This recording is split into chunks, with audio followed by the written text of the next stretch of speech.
Alhamdulillahirabbil alamin. Assalatu wassalam ala Rasulillah.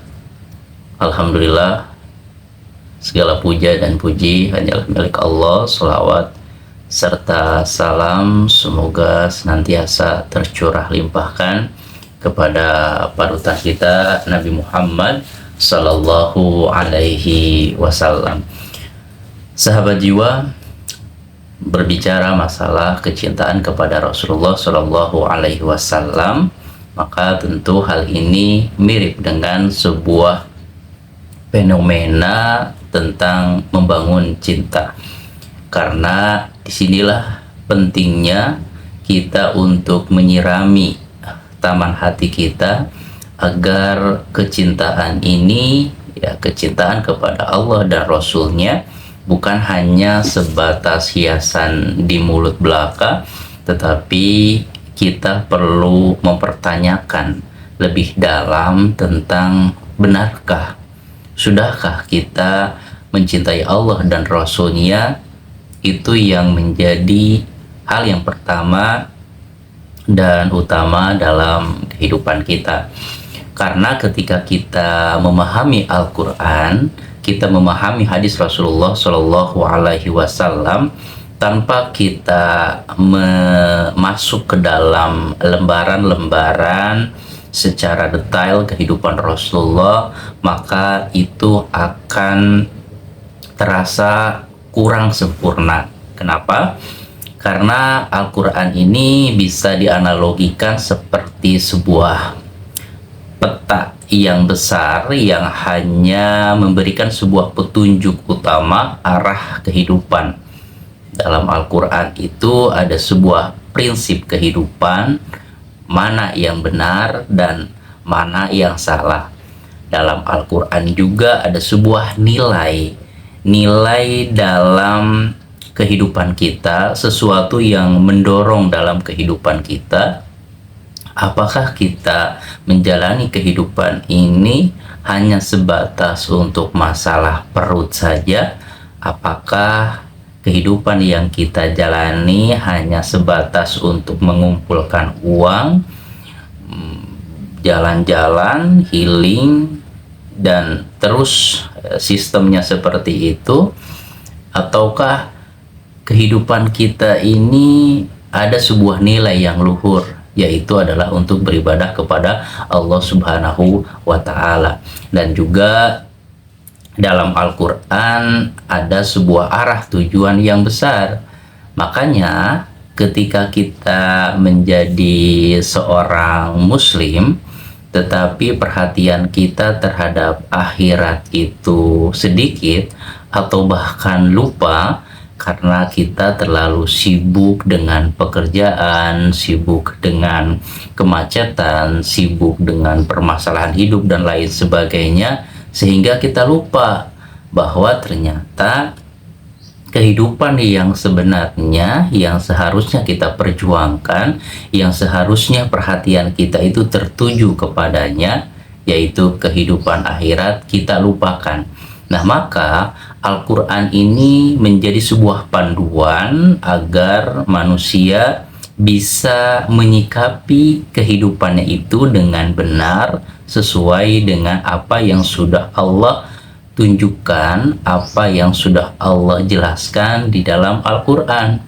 Maka pada hakikatnya Al-Quran merupakan sebuah bentuk kasih sayang Allah kepada manusia agar manusia itu berjalan sesuai dengan apa yang Allah ridhoi selama di dunia dan di akhirat. Nah, sedangkan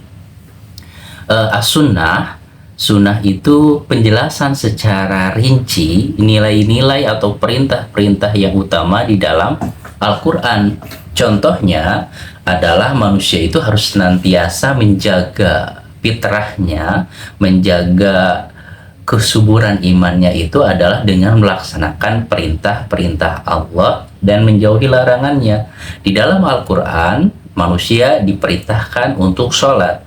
Nah, jikalau kita memahami Islam itu hanya sebatas Al-Quran saja, maka tentu banyak hal-hal yang masih menggantung. Masih ada sebuah hal yang absurd di dalam Al-Quran. Sholat itu seperti apa? Terus zakat seperti apa? Haji seperti apa? Nah, maka disinilah as-sunnah menjadi sebuah penjelas bagaimana sabda Rasulullah menjadi sebuah hal yang memberikan sebuah perincian yang lebih detail.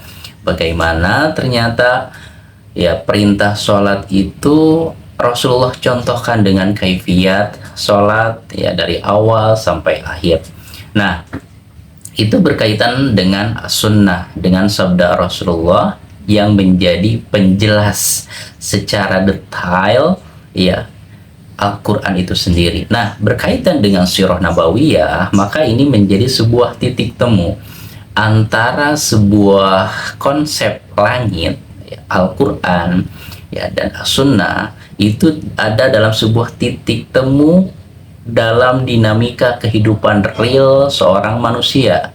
Contohnya, bagaimana kita bisa merasakan sebuah perjuangan Rasulullah dalam mendakwahkan Islam, dalam membumikan As-Sunnah dalam kehidupan masyarakat kota Mekah pada saat itu dan juga di Madinah, bagaimana titik temu antara konsep ilahiyah, Al-Quran, dan juga sabda Rasulullah itu bertemu dalam kehidupan real seorang manusia, seorang Nabi Muhammad SAW sebagai manusia.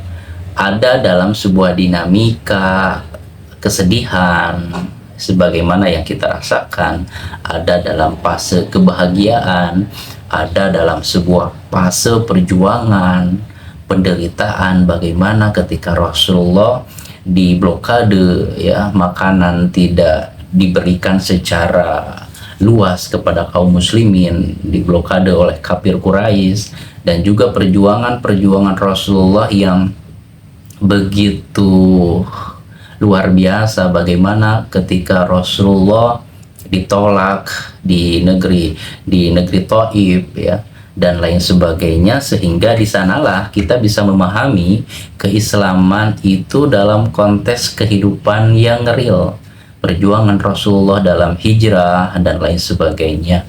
Dan juga kita bisa memahami ya bagaimana kemenangan-kemenangan yang didapat, bagaimana strategi Rasulullah, dan juga bagaimana Rasulullah bisa memimpin sebuah pasukan dari para sahabat Rasulullah, bagaimana Rasulullah memberikan keteladanan ya, bukan hanya sebatas instruksi, tetapi Rasulullah terjun langsung memberikan sebuah keteladanan. Inilah yang memberikan sebuah energi yang luar biasa. Nah, maka sirah nabawiyah ini seolah-olah menjadi sebuah tempat ya yang dimana antara Al-Quran dan As-Sunnah itu bersatu dalam sebuah kehidupan real seorang manusia. Nah, maka disinilah ikhtiar untuk membangun kecintaan kepada Rasulullah itu ya, sirah nabawiyah menjadi sebuah pintu masuk untuk kita lebih mengenal Rasulullah, lebih mengenal bagaimana seharusnya kita menjalani kehidupan.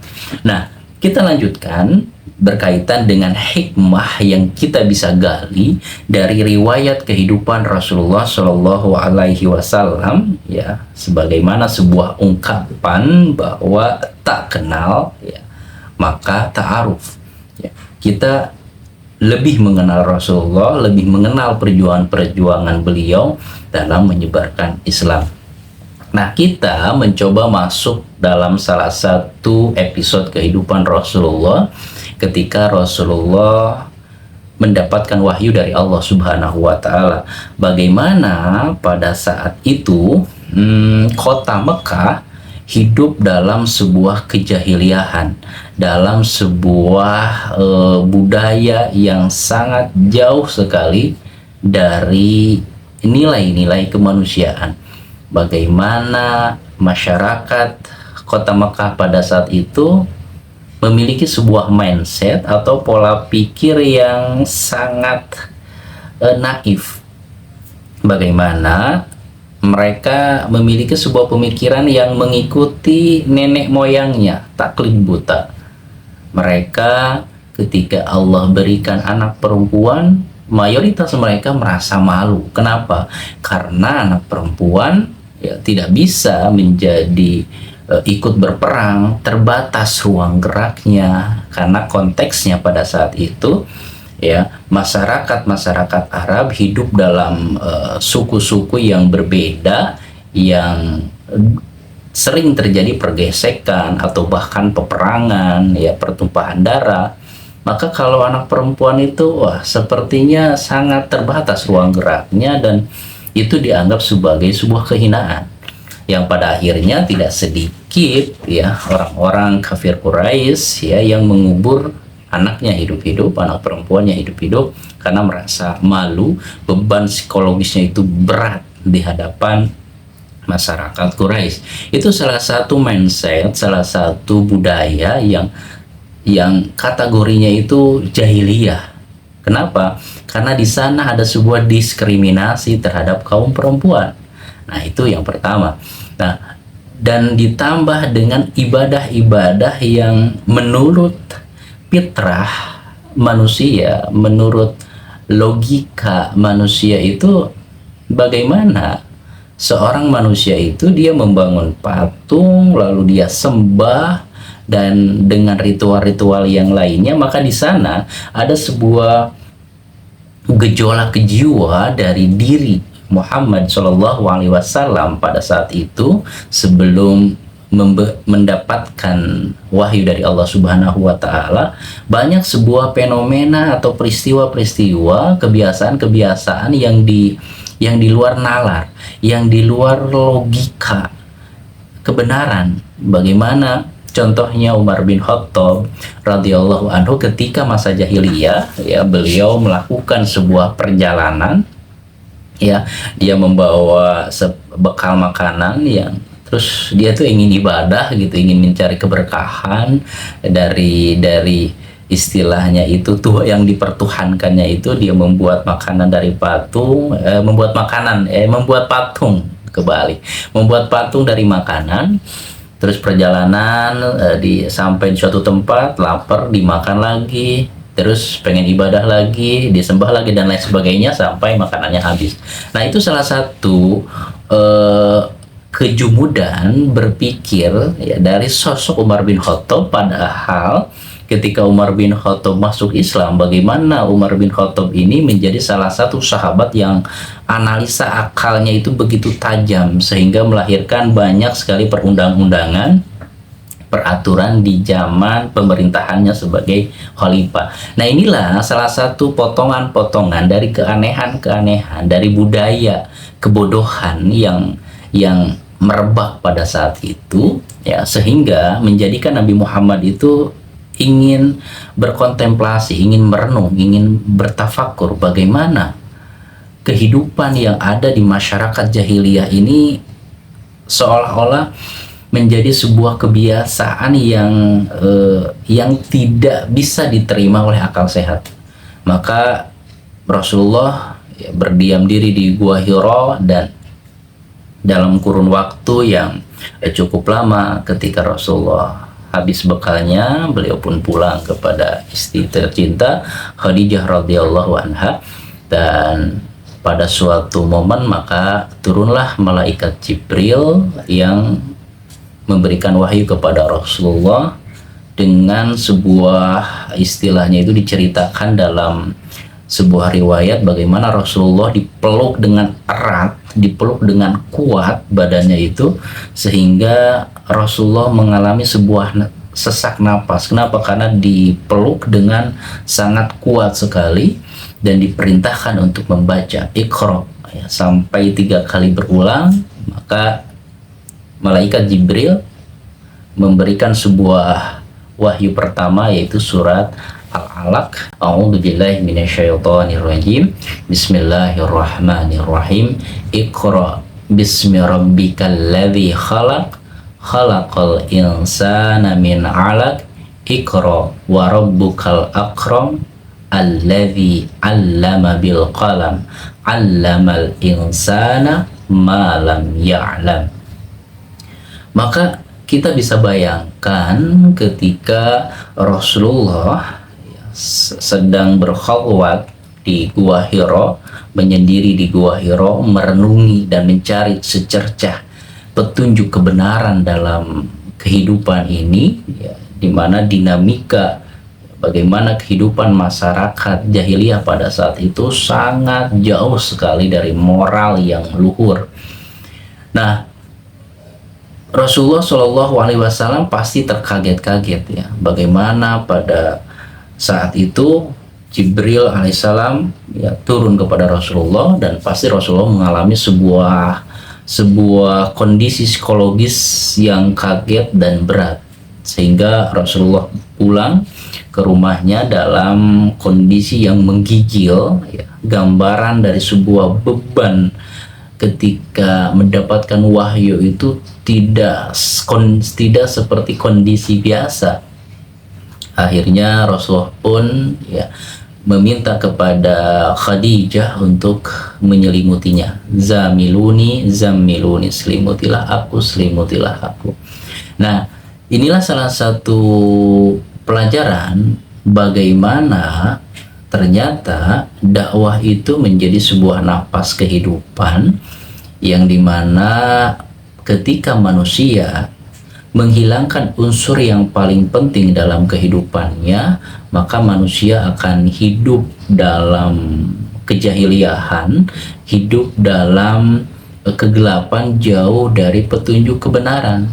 Nah, filosofi dari surat Al-Asr ini, ya, wal as, demi masa, innal insana lafi khusr, sesungguhnya manusia ini berada dalam kerugian. Nah, berarti ketika manusia ini tidak beriman, tidak menghujamkan keimanan ini dalam jiwanya, maka tentu konteks manusia itu semuanya berada dalam kerugian. Nah, yang tidak merugi itu adalah orang yang beriman, beramal soleh, saling menasihati dalam kebenaran dan kesabaran. Inilah konteks manusia yang beruntung. Nah, maka dakwah itu harus menjadi sebuah napas kehidupan yang tentunya adalah sebelum kita berbicara kepada orang lain, sebelum kita menyampaikan gagasan-gagasan kebenaran yang terinspirasi dari Al-Quran dan As-Sunnah, maka tentu kita pun harus mengamalkan terlebih dahulu.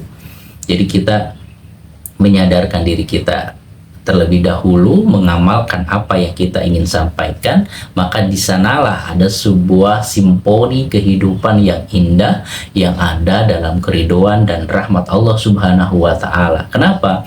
Karena ketika manusia itu hanya asik menyampaikan gagasan, hanya asik menasihati orang lain, tapi lupa untuk menasihati diri sendiri, lupa untuk membangun keimanan itu, lupa untuk beramal dengan apa yang dia tahu, ya, yang sudah dia pelajari, maka sungguh manusia itu akan mendapatkan kemurkaan dari Allah Subhanahu wa Ta'ala.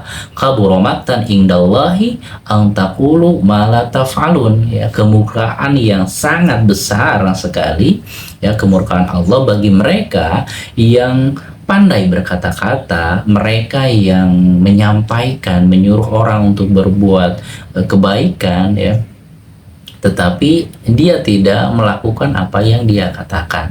Nah, inilah beberapa prinsip-prinsip bagaimana, ya, Al-Quran, As-Sunnah yang dibingkai dalam riwayat kehidupan Rasulullah, kita bisa memahami hakikat kehidupan itu. Berarti kehidupan itu bukan hanya sebatas mencari makan, bukan hanya sebatas mencari kerja, bukan hanya sebatas bersenang-senang, tetapi semuanya itu harus dibingkai, dikelola untuk mencari keridhaan Allah. Kehidupan dunia ini penting kita bangun dengan niat mencari keridhaan Allah untuk menjadi sebuah jembatan agar kita pun mendapatkan kebahagiaan di kehidupan yang sebenarnya, yaitu di akhirat kelak. Dan tentu ketika kita hidup di dunia, fitrahnya itu ya pasti di dunia itu adalah negeri ujian. Jangankan kita, Rasulullah Shallallahu Alaihi Wasallam, para sahabatnya, para shodikin, para solihin, para syuhada, mereka dengan keimanannya itu tidak menjadi tameng, ya. Mereka tidak diuji, justru mereka itu diuji dengan ujian yang sesuai dengan kadar keimanannya. Nah, maka inilah yang perlu kita sadari dan menjadikan kita mawas diri bahwa dunia itu adalah tempat ujian, dan agar kita lulus dalam ujian kehidupan dunia ini adalah tentu dengan sebuah modal keikhlasan, hanya mencari keridhaan Allah Subhanahu wa Ta'ala. Sisanya itu adalah pernak-pernik dunia. Jadi jangan sampai sesuatu yang menjadi hiasan di dunia ini menjadi tujuan utama dalam kehidupan kita, dan kita melupakan target mendapatkan rahmat Allah Subhanahu wa Ta'ala. Maka dengan mempelajari sirah nabawiyah ini, kita akan mendapati sebuah nilai-nilai yang luhur. Dan kita dapati juga dalam dakwah Rasulullah, ya, di kota Mekah pada kali pertama mendapatkan wahyu, beliau berdakwah secara sembunyi-sembunyi kepada keluarga-keluarga terdekat Rasulullah. Dan kita juga akan mendapati sebuah poin penting bahwa ternyata di balik keberhasilan seorang laki-laki, di balik kekuatan Rasulullah dalam menapaki perjuangan dakwah yang penuh dengan cobaan, yang penuh dengan halangan, rintangan yang begitu berat, yang menjadikan Rasulullah kuat itu siapa? Yaitu pendampingnya, yaitu Khadijah radhiyallahu anha. Bagaimana ketika Rasulullah down secara psikologis, ketika Rasulullah terpuruk, butuh penguat sebagai sebagai fitrah manusia, karena tidak bisa manusia itu ada dalam sebuah keyakinan terus-menerus, kepercayaan diri terus-menerus dalam keimanan yang senantiasa meningkat. Tidak.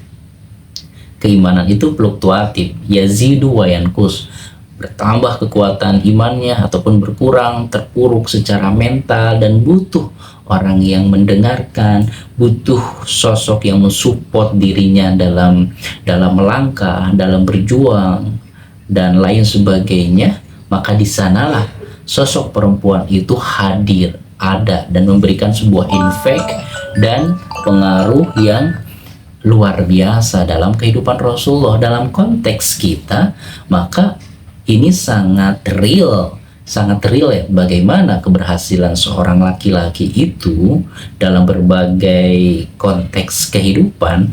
Yang menjadi pondasi keberhasilannya itu adalah sosok perempuan, sosok yang mendorongnya di balik layar. Siapakah itu?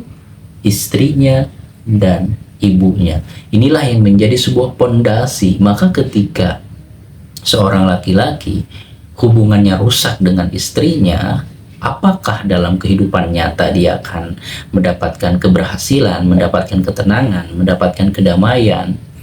Dia bisa survive? Tidak. Maka justru ketika laki-laki itu hubungannya hancur dengan istrinya karena faktor-faktor yang lain, maka justru itu akan menjadi sebuah awal dari sebuah kehancuran. Jadi majunya seorang laki-laki yaitu didorong oleh seorang perempuan, dan sebaliknya kehancuran laki-laki pun ada faktor perempuan di belakangnya. Siapa? Ya, perempuan mainannya. Nah, ini menjadi sebuah poin yang penting, dan juga bagaimana kita mendapatkan sebuah ibrah dan pelajaran yang berharga dari dakwah Rasulullah di Mekah. Bagaimana Rasulullah mampu menjadi sebuah wasilah hidayah keimanan itu masuk ke dalam jiwa-jiwa para sahabat Rasulullah bukan hanya berislam, tetapi keimanan itu menjadi sebuah energi yang luar biasa yang mengubah segalanya, merubah pola pikir para sahabat Rasulullah, memberikan sebuah kekuatan yang di luar nalar.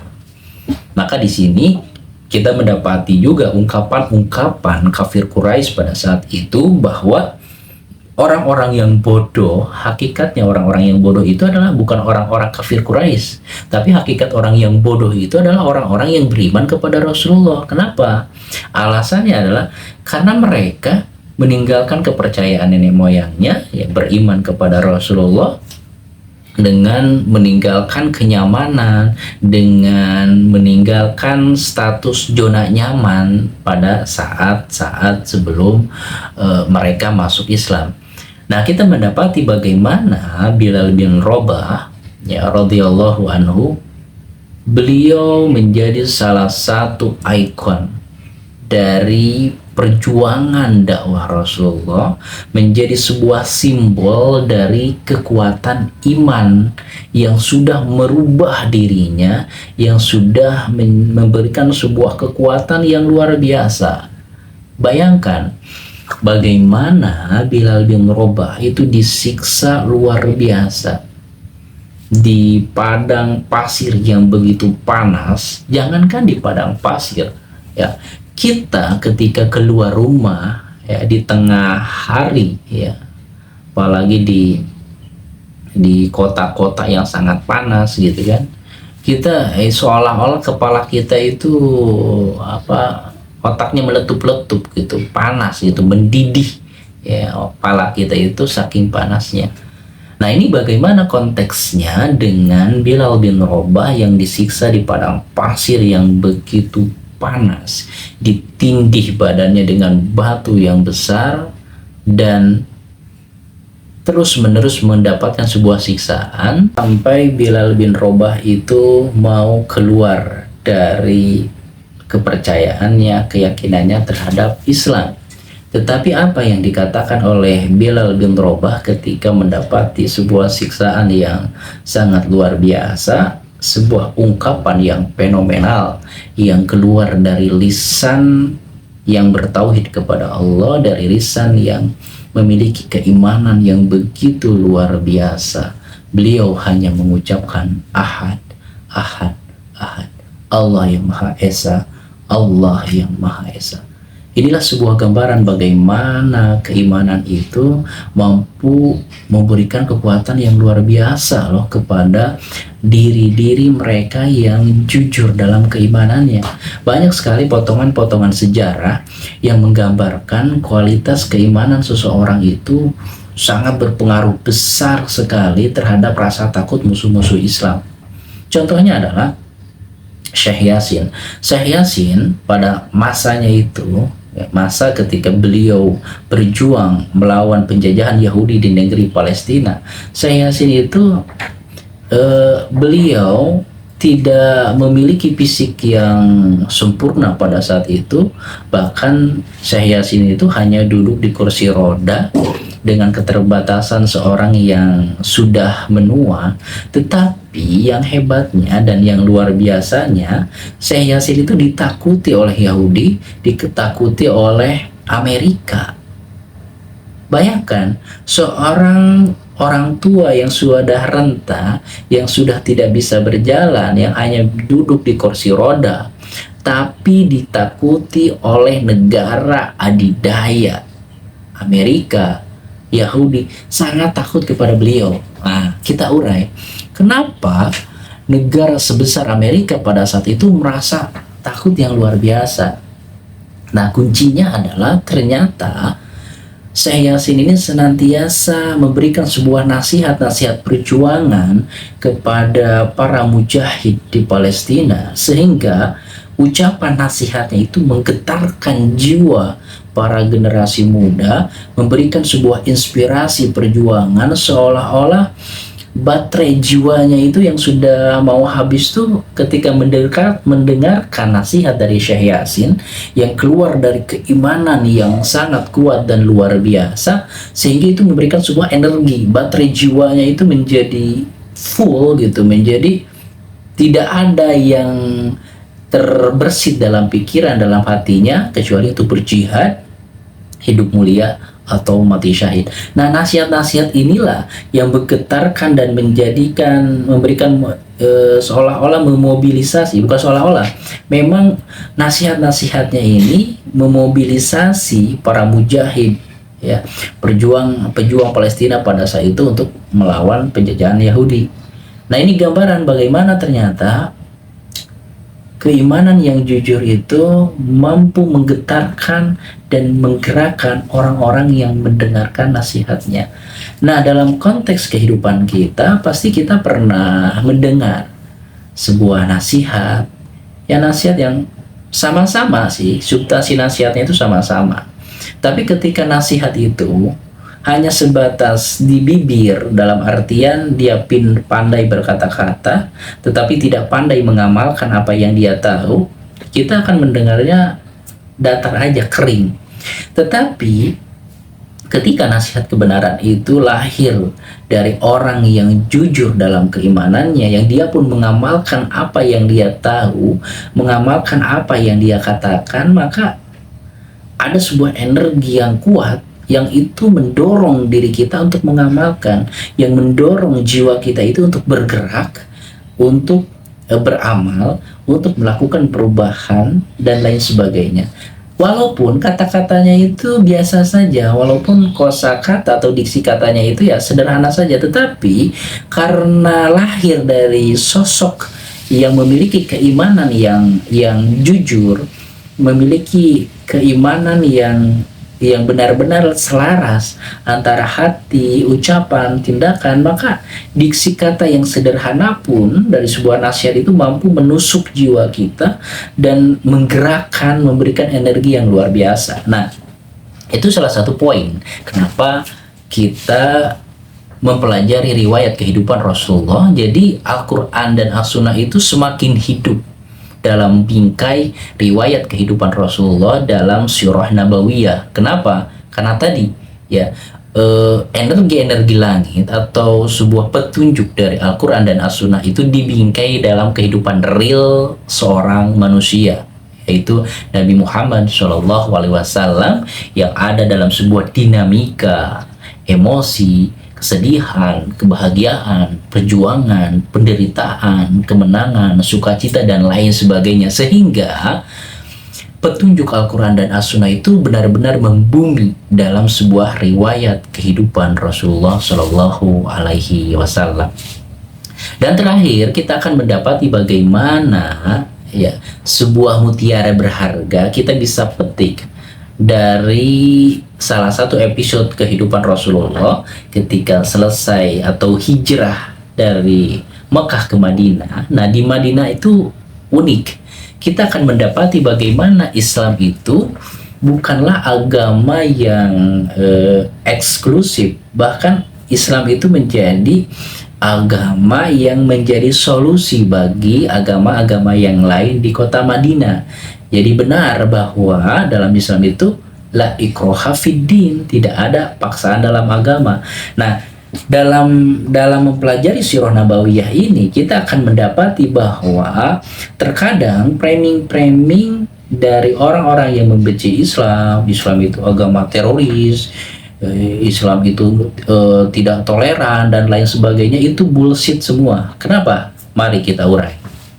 Nah, di kota Madinah pada saat itu hidup berbagai suku, diantaranya adalah suku Aus dan Khazraj.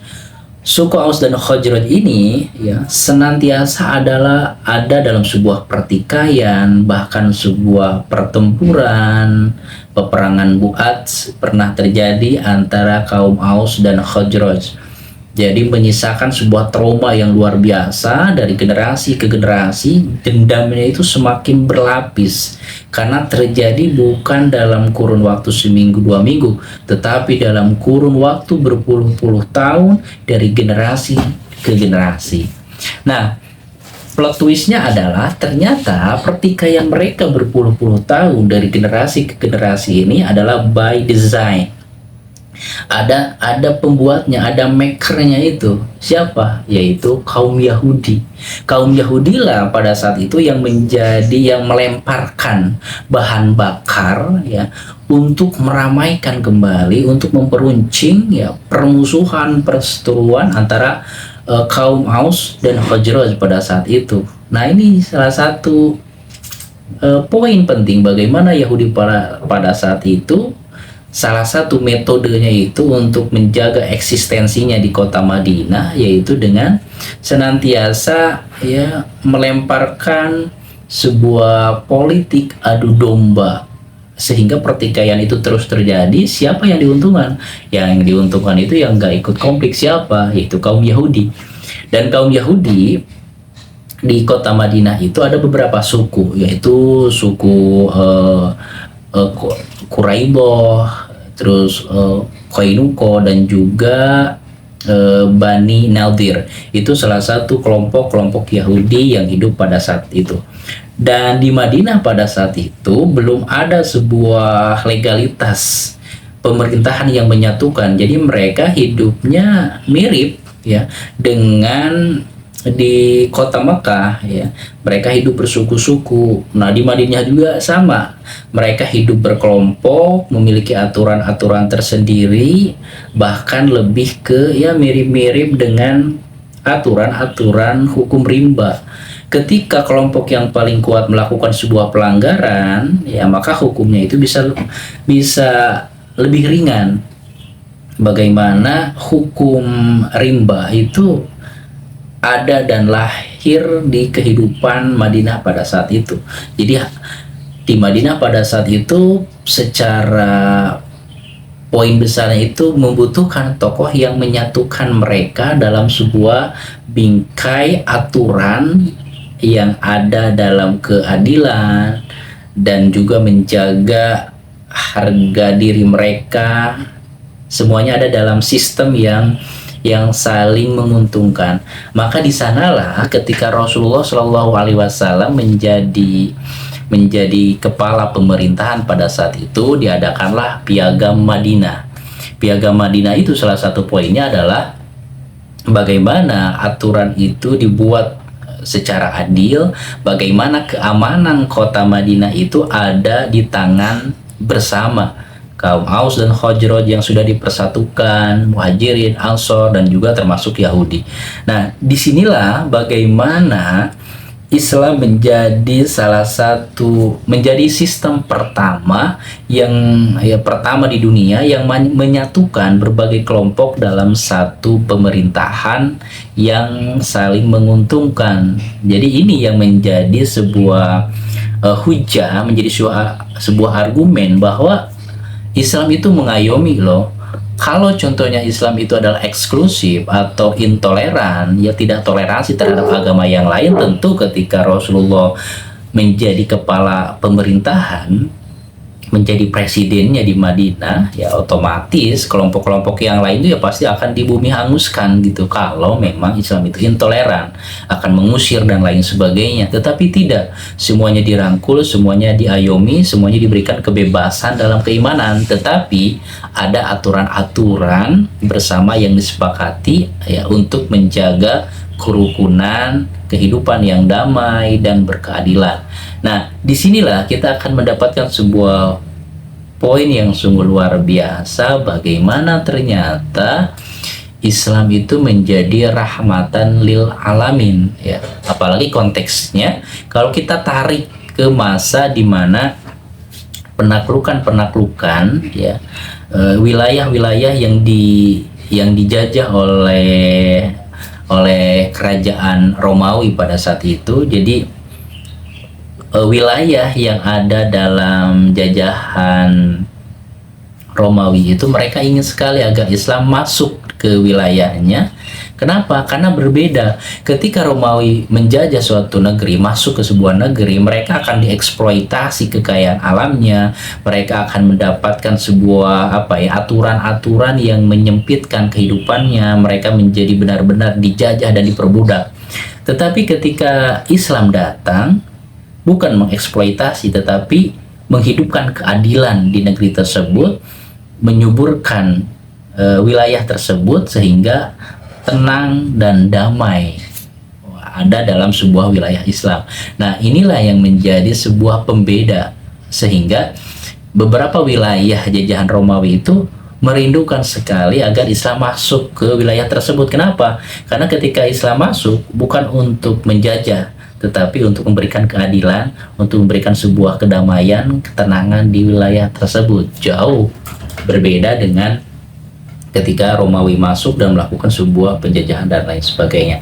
Nah, itulah sahabat bagaimana beberapa episode yang menyadarkan kita tentang hikmah-hikmah yang mendalam, hikmah-hikmah yang dapat kita petik dari riwayat kehidupan Rasulullah Shallallahu Alaihi Wasallam. Kita lanjutkan di episode berikutnya. Demikian, assalamualaikum warahmatullahi wabarakatuh.